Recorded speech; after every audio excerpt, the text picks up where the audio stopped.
Hello, I'm Matt Aston and I'm the director of A Day in the Death of Joe Egg. It's a play that was written in 1966, but it was first performed in 1967 at the Glasgow Sits. Peter Nichols, who wrote it, he had a disabled child, and it's a play about a couple who have a child with a disability, cerebral palsy. She's severely disabled. And it's really about their marriage and about their relationship and how they've coped over the 10 years of Joe's life, Joe Egg's life, which is her nickname, the child.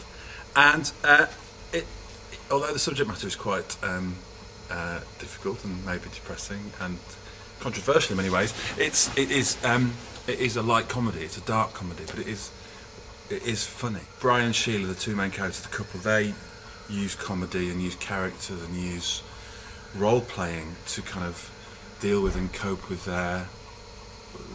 the difficulties they have with the child. It also is a play, in the first half especially, it is a play of two halves, literally on this occasion.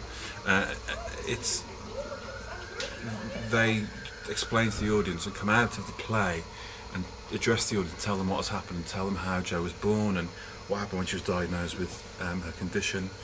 And they do so through kind of comedy routines. And Brian in particular is a big joker and comedian, and uses that to kind of cope.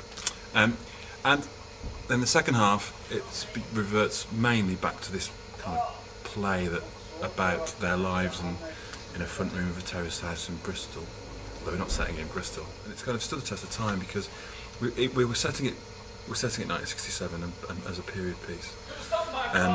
For a number of reasons, because of the language that's in there, and because the contentious in the play of things like the fact that the language that's used to describe Joe, and there are other issues of language that kind of really stand out as a 1960s thing. They'll work like a dose of salt.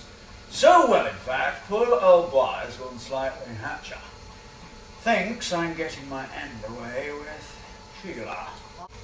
I mean, Brian and Sheila were two really huge parts. I mean, in Act One, it is a three-hander. It's just Brian, Sheila, and Joe. And when it became clear that Mark was kind of interested in the part and in the play, we were really keen to meet with him straight away.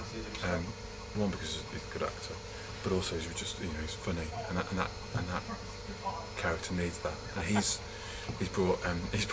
brought a lot to it already. We're only in week 2 rehearsals, but God knows where we're going to get to with it. But he brings something different every day. Where's the sodding bugle call? The beleaguered fort holding out for the cavalry that never comes. Few rounds left, Sue closing in. Instant. Cavalryman polishing his harness. And Amy, who plays Sheila, I mean, she's quite a strong character, Sheila, but there is a fragility to her as well.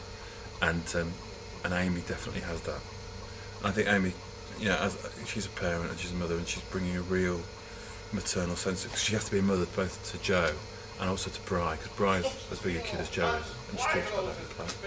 And Amy definitely brings that kind of strength to it, with just this element of this underlying kind of slight fragility about how it might all break down around her. It's got everything really. It's got really good words, which is always a starting point with theatre.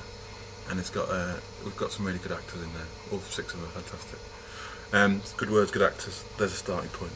And I think it'll be funny, but a quite challenging night in the theatre. And I think it will spark debate. I think that's the very least of it. So yeah, it'll be a good night